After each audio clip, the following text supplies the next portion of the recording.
निवडणुकीत इंडिया आघाडीला मोठा झटका बसलाय। उपराष्ट्रपती निवडणुकीत इंडिया आघाडीची 14 मतं फुटलेली आहेत।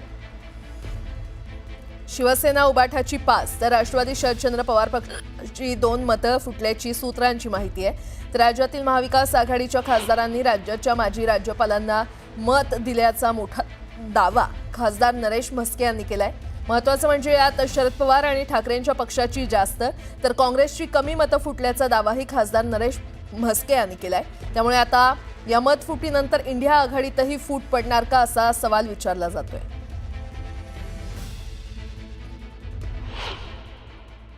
मनापासून आभार मानतो आणि एनडीएच्या सगळ्या घटक पक्षांचे मी आभार मानतो आणि अभिनंदन करतो की त्यांनी एक अतिशय उत्तम अशा प्रकारचे राष्ट्रपती या देशाकरता निवडले आहेत।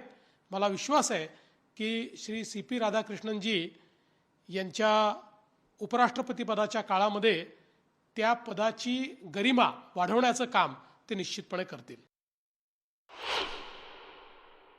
विरोधकांनी विनाकारण बडबोलेपण केलं, जास्त बोलले, एनडीएचे मतं आम्ही फोडू म्हणून सांगितलं, पण झालं उलटच। विरोधकांना स्वतःची मतं देखील राखता आली नाहीत हे या निवडणुकीत स्पष्ट झालेलं आहे। विनाकारण काहीतरी वातावरण तयार करायचं आणि मग तोंडावर पडायचं अशा प्रकारची अवस्था विरोधकांची आहे। आणि आता एक मोठी बातमी, इंडिया आघाडीच्या 315 खासदारांनी मतदान केलं। जयराम रमेश यांनी ट्विट करून ही माहिती दिलेली आहे। मग इंडिया आघाडीची 15 मतं कुठे गेली? एकीकडे इंडिया आघाडीची मतं फुटल्याची चर्चा आहे, मात्र या संदर्भात मतदान संपल्यानंतर काँग्रेस नेते जयराम रमेश यांनी काय ट्विट केलंय ते पाहूया।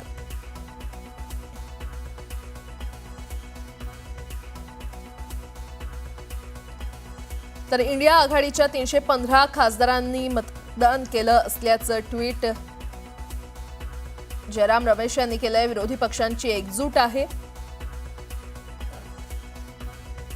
विरोधकांच्या सर्व 315 खासदारांनी मतदान केलं असल्याचं त्यांनी म्हटलंय।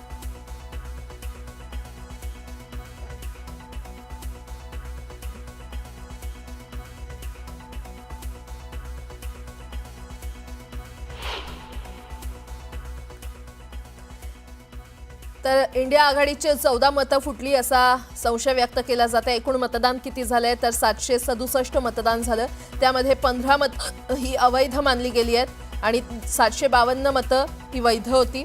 एनडीएकडे असलेलं मतदान हे 438 होतं आणि एनडीएला 452 मतं मिळाली तर अधिकची 14 मतं मिळाली आहेत। राज्यसभा सदस्य आणि इतर पक्षांचे खासदार हे 30 आहेत आणि 30 पैकी 17 खासदार हे गैरहजर होते।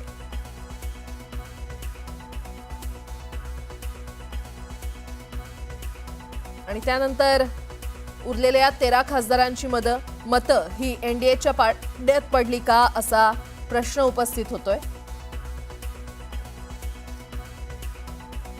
इंडिया आघाडीचे एकूण खासदार हे 325 आहेत आणि इंडियाकडे असलेलं मतदान हे 315 आहे, मात्र इंडिया आघाडीला मिळालेली मतं फक्त 300 होती।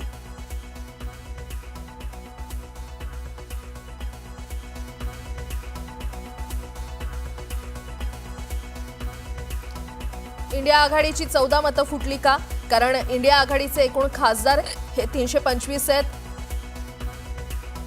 आता ही मतं फुटली आणि वैध मतदान नेमकं किती झालेलं आहे आपण ते पाहूयात। एनडीएकडे असलेली मतं ही 438 तर इंडिया आघाडीकडे असलेली मतं ही 315 होती, मात्र एनडीएला 452 मतं मिळाली आणि इंडिया आघाडीला फक्त 300 मतं मिळाली।